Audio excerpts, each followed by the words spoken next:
Good evening, and welcome to the best place you can find yourself parked on a Wednesday night. This is the Attitude Shift. I'm Donna M. Butler, your driver for tonight. But we can't get far, can't back out, can't get all comfy cozy without my wing woman, my sister link, my dear friend, Siobhan Shaw. Hi, Siobhan.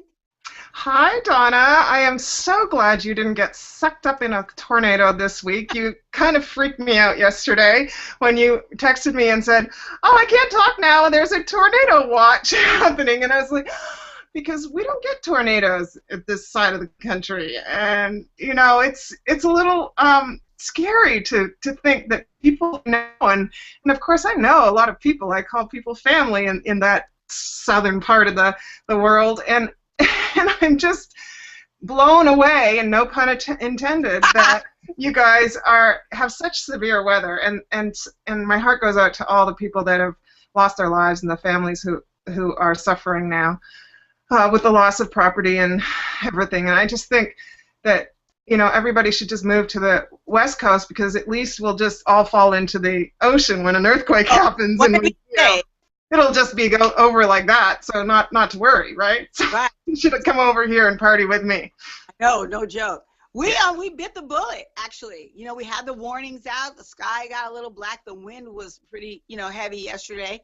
But we bit the bullet. We were really fortunate, blessed. I don't call it luck, because if you call it luck, then you have to wonder about the people that things happen to, what happened to their luck. But, for some reason, we were spared. We were spared. And so I feel really grateful for that. Always finding something to be grateful about, and was grateful about that. Very, very grateful. Didn't get sucked away in the vortex.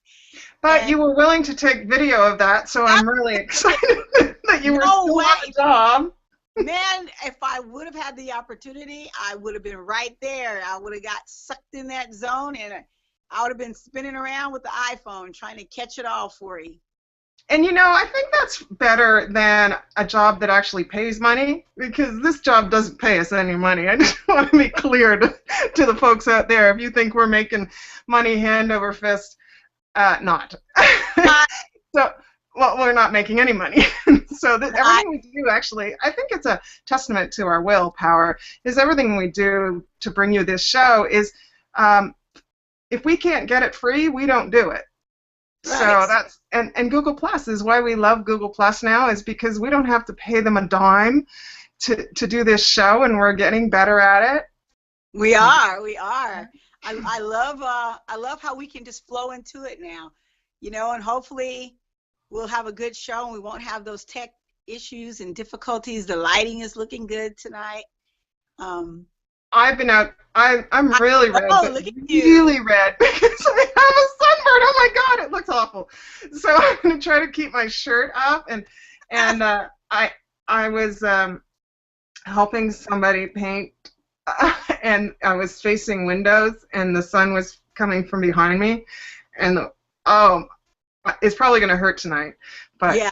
I'm really red. Aloe vera. Put some aloe vera. Aloe vera. I'm doing it. But I have a great attitude, because I love to get a tan and feel healthy, and so I know sometimes you have to get a little, bright before you get a tan, before it settles down into something that looks good on you. So tonight, and I can tolerate that, I can accept that. So tonight we're going to be talking about tolerance and acceptance. And that is because all over the news since, Sunday, Saturday, something like that.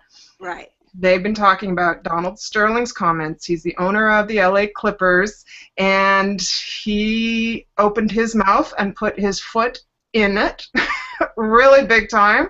Somebody taped it and put it out to the media, and he is now fined $2.5 million, yes. And he's banned from the NBA and being anything to do with the ownership duties of the LA Clippers. Right.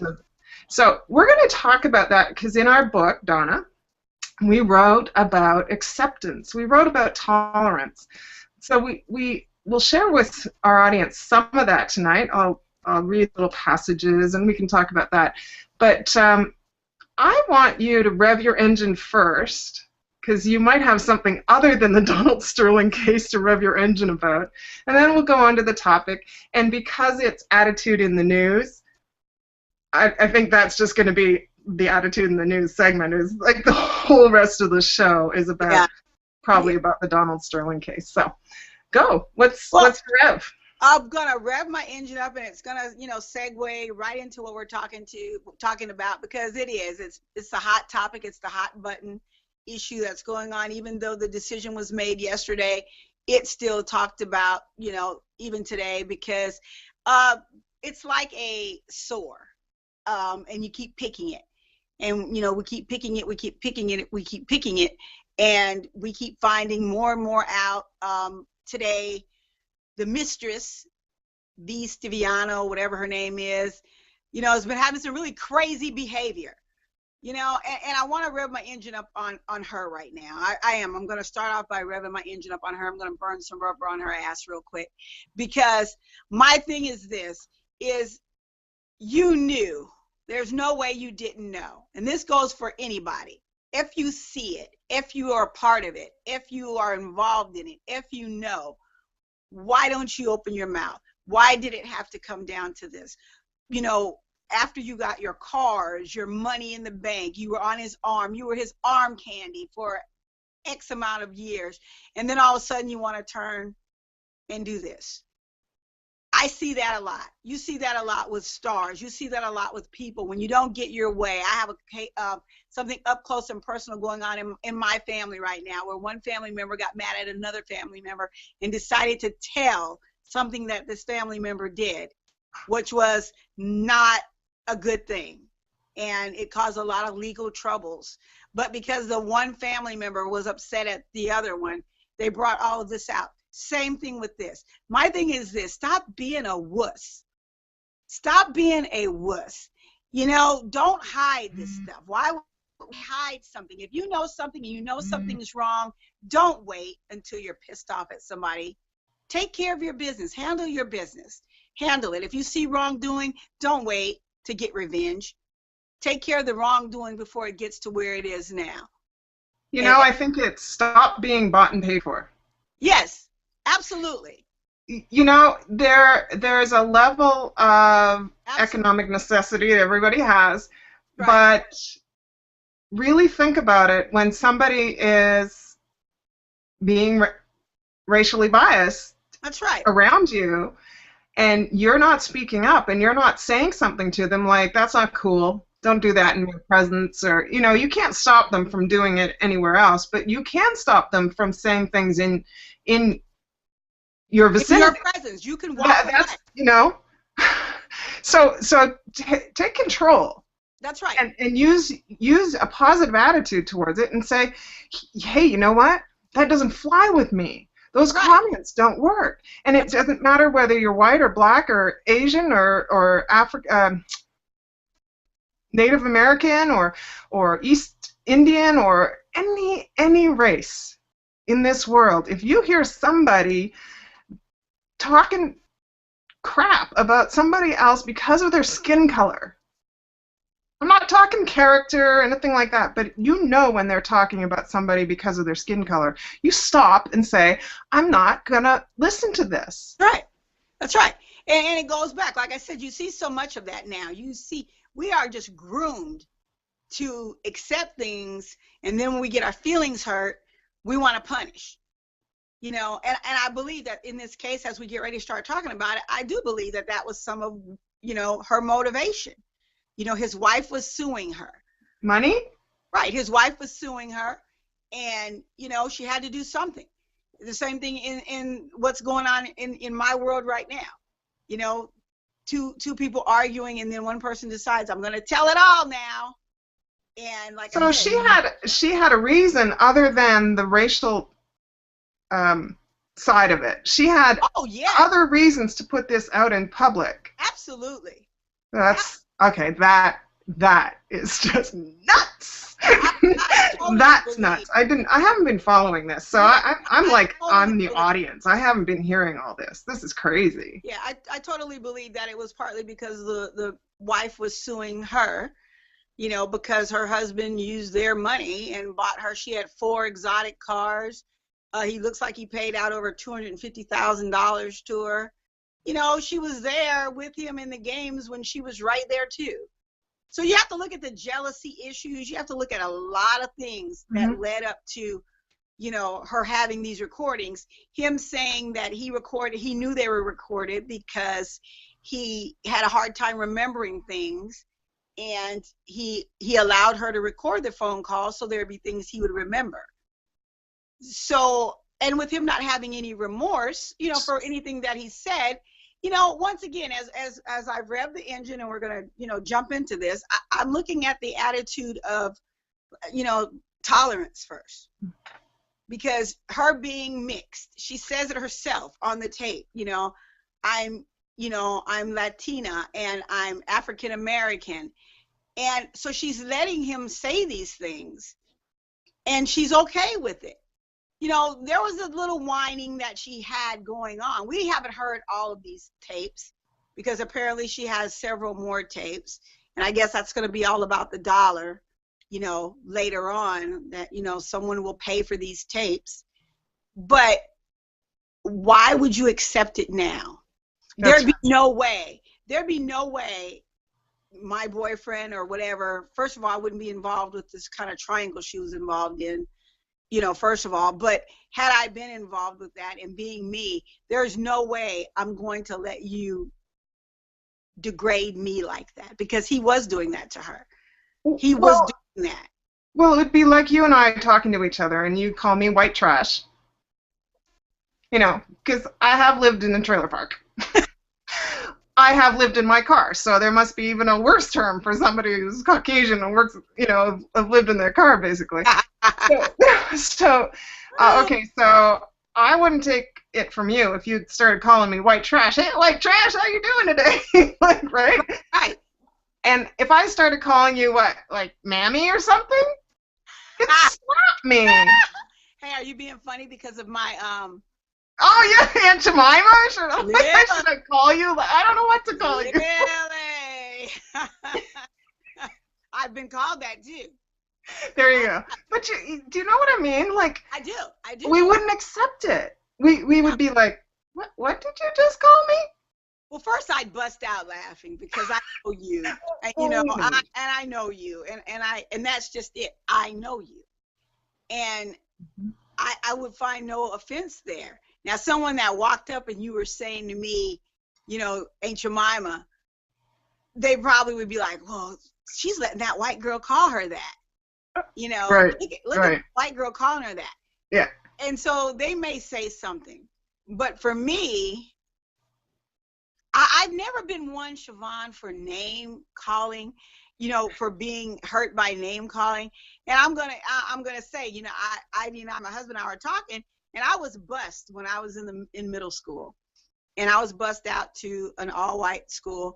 And I tell you, had I taken it to heart, I would have went around thinking my name was nigger, for the first few months at that school, because that's what we were called. The bus, when we would pull up, they'd be yelling at us, go back nigger, go back jungle bunny, porch monkey. We had that at us. I was called house nigger more times than you could imagine. And it never really fazed me that way. It never did, because I've always had that, I know who I am. I know what I am. I'm very proud of who I am. And so that's never been an issue. And also that I've heard it around me for so long, even with black on black. It's like joking. And I've always said that to you before. We've got to stop letting that be the way we talk to each other. Because if we don't stop allowing that to happen, we're going to keep, this is going to keep going. This is going to keep going. And so you can't get offended when I don't get offended. That's one thing. I don't get offended for being called a nigger. Being offended, you can't be offended. You can only take offense. Right. Right. So and you can choose whether or not to take offense. We've had a show on that. We should do one here on Google Plus on that. I think that would be really good. And the thing is when you're offended, it's your ego in play, right? So if you're not attached that way, then right. there's no reason to be offended, because that's the other person's stuff. Right. Right. It's my new word. Did you see my new word today? Stuff. Yes, I did. Mm-hmm. Trying to get past censors. Stuff. Anybody, immediately the firestorm started. You know, you had every well-known black person, you know, speaking out. President Obama, Magic Johnson, Kareem Abdul-Jabbar, Al Sharpton, Jesse Jackson, Oprah Winfrey, Spike Lee. It goes on and on and on. Everyone had something to weigh in.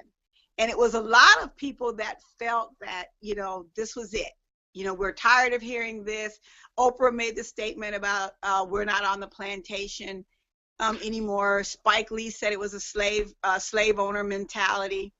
Everyone had something to weigh in on. And honestly, Siobhan, to me, and it's probably going to shock a lot of people, it was like water on a duck's back. I wasn't surprised.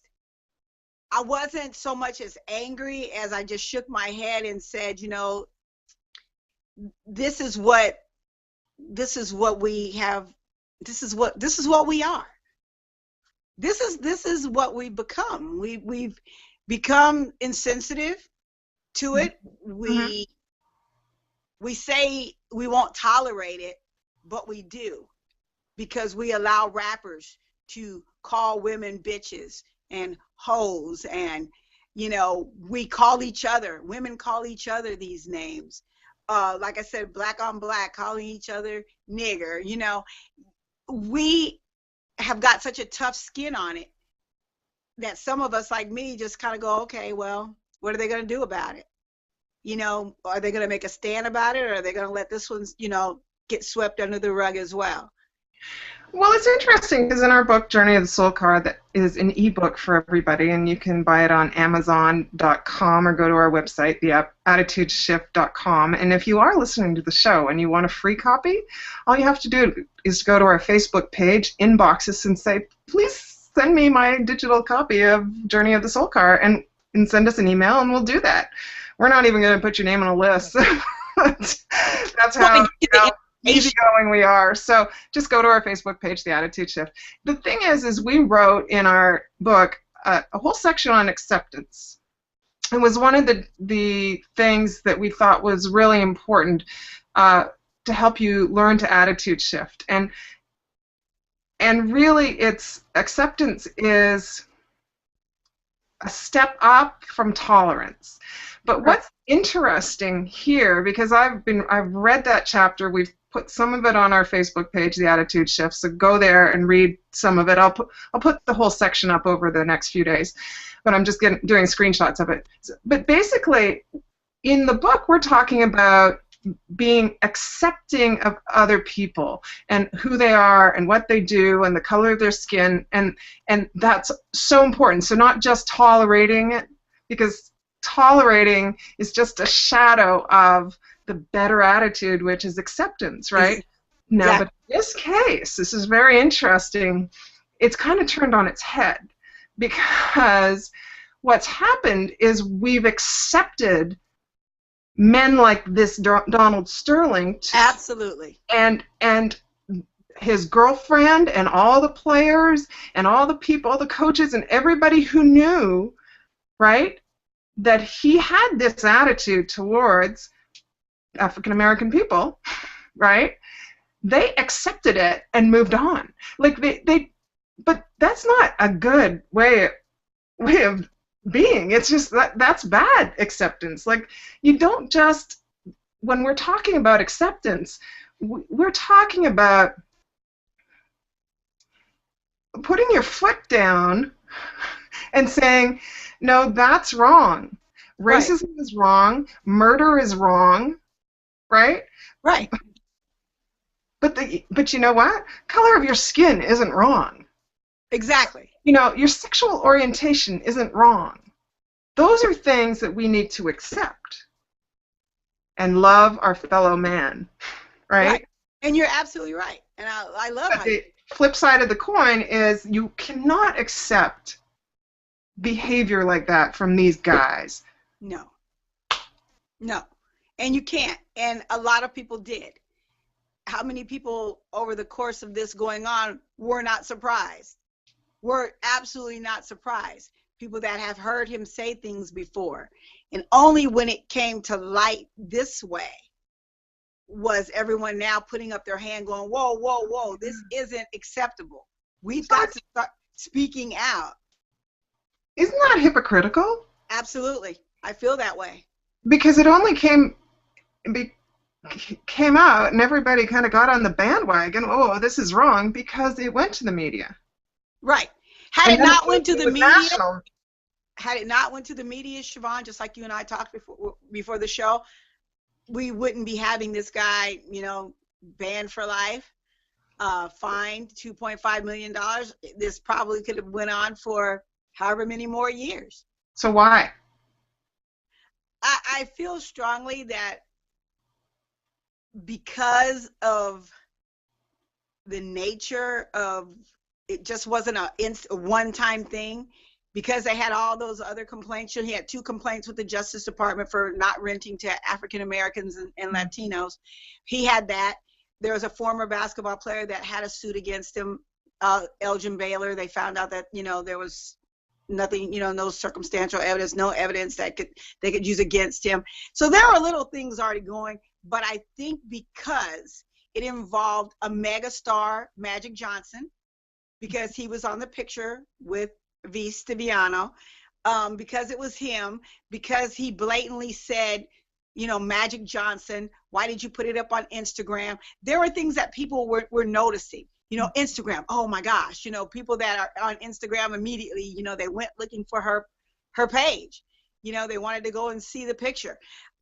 Because it was such a high profile person he was referring to, I think that's what did it. Quickly, it was Magic Johnson. He's talking about Magic Johnson. He's talking about, this guy. So we all of a sudden jumped up and said, oh no. Magic Johnson was the first person that spoke out, called him out. But if she had her picture taken with the janitor at the LA Clippers Center where they played basketball, would this be out in the news? She had several pictures apparently taken with African American guys, and that was just it. Like he says, he didn't care. It was like in the closet. He didn't care who you see. Just don't put it on Instagram for my friends to see. Now, that's the whole thing. What's interesting, 2 things, and the first one I'll say is that he associated with African Americans. Did he associate with African Americans in his personal life over and above the women he was banging? I don't know. Well, he has a team that's, African American. Yeah, but no, I'm saying that they work for him. So right. that's I don't know. plantation mentality, right? That they refer to.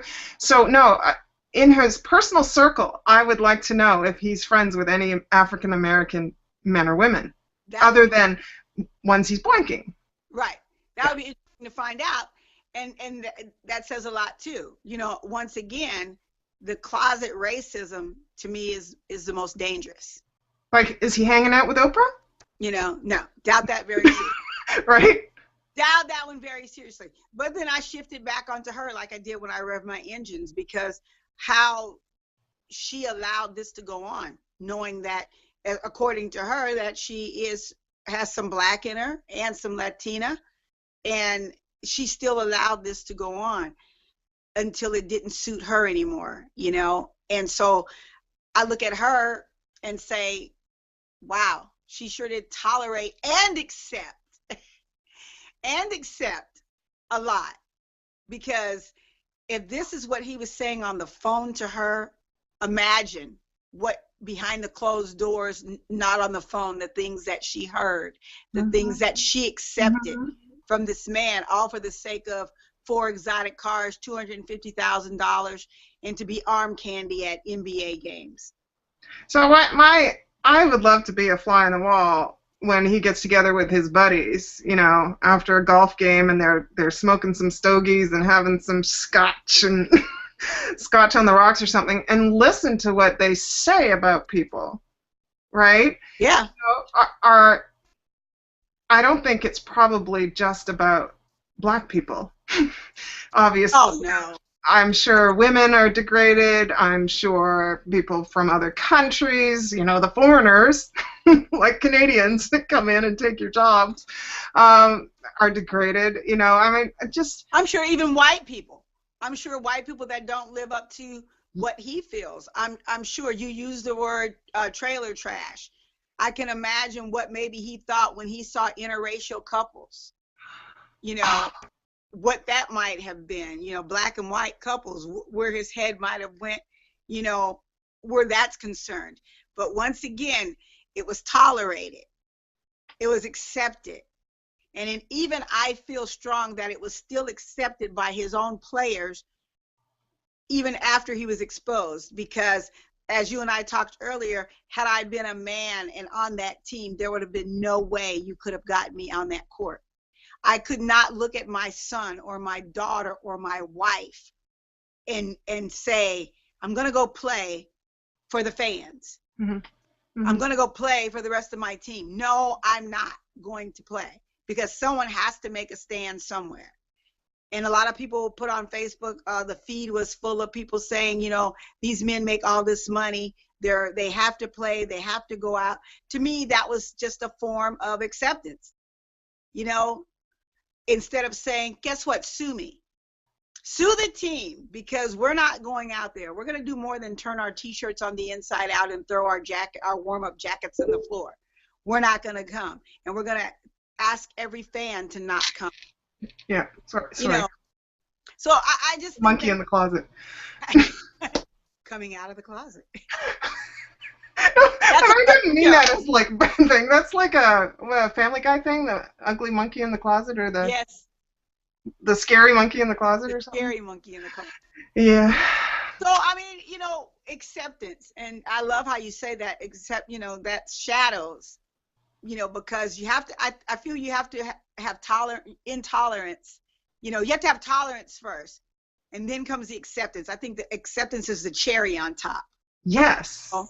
It is that cherry on top that you've come to say, you know what, I've heard this word enough. I've heard this enough. I've seen this enough. Oh, it's just John. It's just Bill. It's just Donna's way. And then we accept it. And it begins to be just the norm. So we've got to stop using certain words and phrases and feeling a certain way about people because of their sexual orientation or their race or their religious background. Mm-hmm. We've got to stop just dumping on them. And we have to stop seeing. Well, when we're talking, go ahead. Sorry. No, I just said we have to stop when they're, just like you said, when they're getting dumped on, when these races or people are getting dumped on, whether they're present or not, when we hear it, we've got to be the ones to say, you know what, I'm not going to sit here and listen to this. You actually have to accept a new attitude. Take that new attitude on, and that attitude is being an advocate for the human race. Right? And that's hard to do. Yeah. I mean, because it's cultural. It's cultural across the board. I mean, and we're watching old fat white guys with billions of dollars. Yeah. And we want to be like them because they're successful. So then we think, oh, that's the way to be successful, is to be mean and nasty and beat people and screw around on our wives and boyfriends or whatever, or husbands. And so we're getting this message that success means that you have to be mean. And what gets me is that this man's real name isn't Sterling. His name is a Jewish name, and I'm sorry I don't have it at the tip of my tongue because I forgot to write it down tonight. But basically, he's Jewish.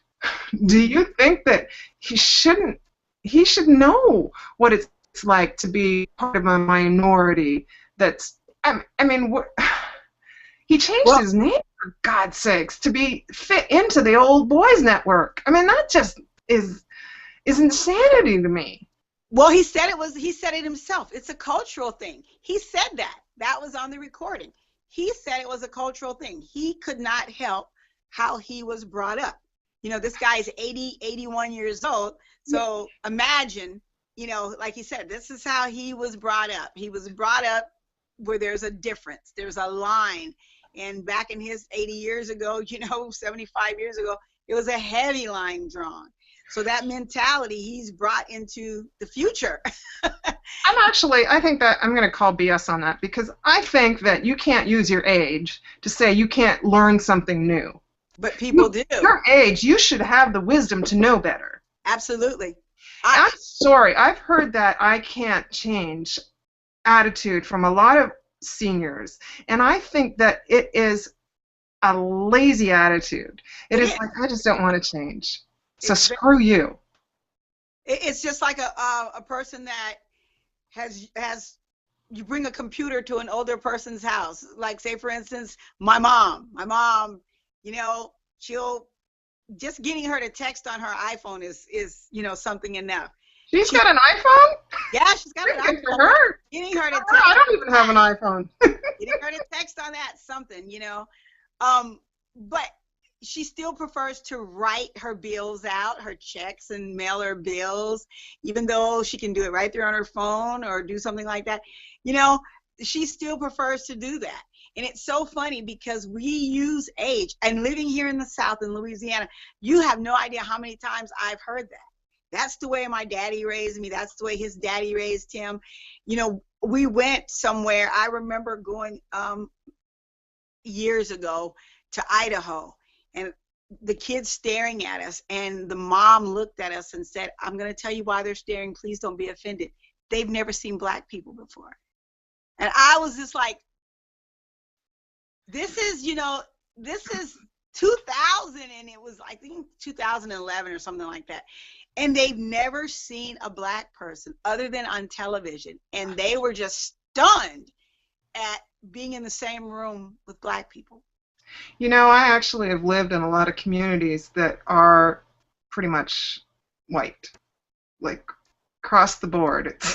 It's like watching a picket fence. I mean, it's just, right? It's like, it's all white people standing there. And the thing is you're right, they only see black people. I grew up in a town like that. You know, 700 people. Right. There was 700 white people. Like you know, like they just never, there was not an African or a Canadian American or Canadian American African Canadian. I've never said that before, so that's confusing to me. Okay, there's never anybody with black skin in our town when I was growing up, and that was in the 70s and 80s and whatever. And for me, the only African Americans I saw were on TV. Right. And then I went to school, and I expanded my horizon. And my first friends were East Indian. My roommate in the second year of college was from Jamaica. She was just this amazing, beautiful black woman. And then, you know, of course, it expanded from there. And it was just like, oh, wow, these people are really cool. They're just like me, right? There was nothing different other than the tone of our skin. You know, some had bad characters. But there was a lot of white people with bad character too, right? So it's, you know, I never look at the color of the skin. I look at whether you're a good person or not. And I think that's really where we got to get to as a culture, as a community, as a society, is that we need to stop accepting racism as a part of life. Right. We need to stand up and say, you know what? I don't want to hear that.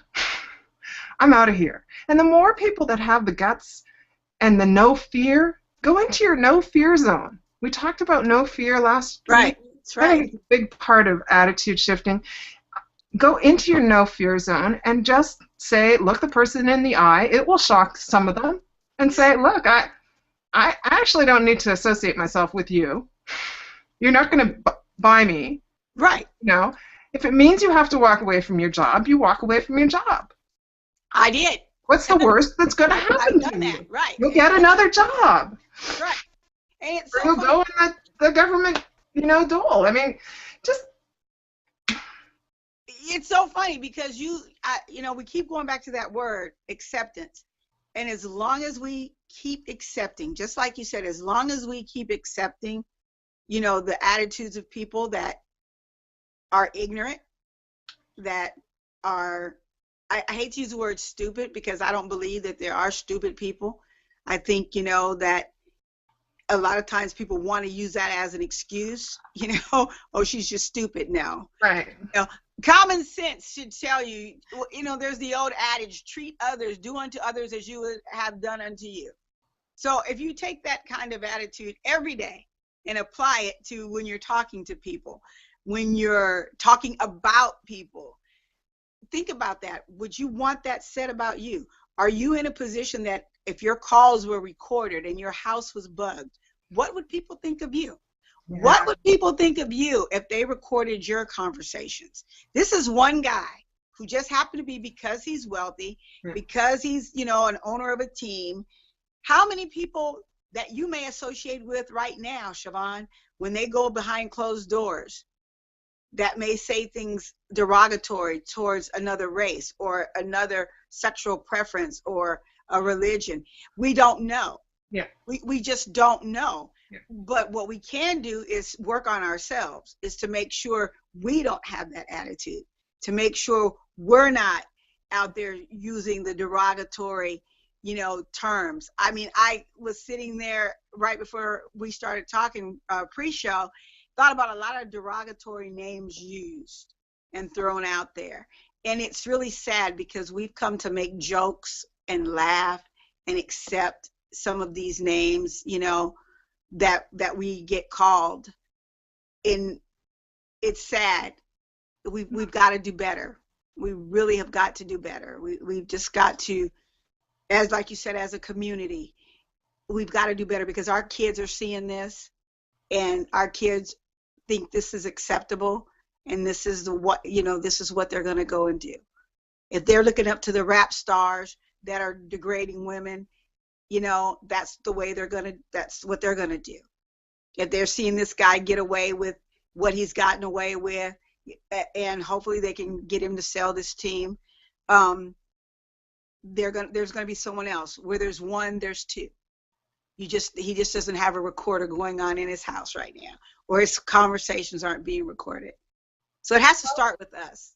Well, let's hope it's a wake-up call for all those people that are racist and are hypocrites about this kind of thing. And it's time to put it in park. We could go on forever talking about this topic. This is always a hot topic for us. It is. And there's the Serenity Prayer. We put part of it in our book, and I think it's a great note to end on before you put it in park and issue your citations for the night. But the first line that we put in the book is, God grant me the serenity to accept the things I cannot change, courage to change the things I can, and wisdom to know the difference. So when they're talking about accepting the things you cannot change, they're not talking about racism, because you can't change the world by just not accepting this behavior or thought process from people in your world. And the more people that do that, the faster it'll spread around the world. So just remember that prayer, the first line of that prayer. Give me the serenity to accept the things I cannot change. That's awesome. That's awesome. So the citations issued tonight are probably going to be, if I was going to say I'm issuing citations for anyone that has used a derogatory word or referred to someone in a derogatory way in the past 2 weeks since this has happened, we probably all are going to get one. Because the first thing I did is I called him an old fat white punk. I did, so we've got to learn to do better, because immediately I fought back with, well, he's an old white or whatever, da-da-da-da. We've got to learn how to stop doing that. We really do. We've got to learn how to check ourselves before we start checking other people. We've got to learn how to look in our own closets and look at our own vocabulary and what we accept and what we tolerate. And we've got to start putting our hand up and saying, you know what? No, I'm not going to do this. We have to start acting like a recorder is connected to us. And don't give me that bull crap about freedom of speech, because that is not what our forefathers meant. That is not what freedom of speech is about. It's not about hurting another individual. It's not about hurting anyone else. Freedom of speech is supposed to be something of beauty, something that we use to create and make people happy, not to tear down and ruin. So citations to everybody, and hopefully we can get them paid off by paying it forward with a positive attitude. On behalf of Siobhan Shaw and Donna M. Butler, you've been cruising in the virtual red Corvette on the Attitude Shift. I don't know what we're going to do next week, but you can rest assured we'll be back next week ready to shift your attitude. So until we meet again, get those tickets paid up. Mwah. Peace out.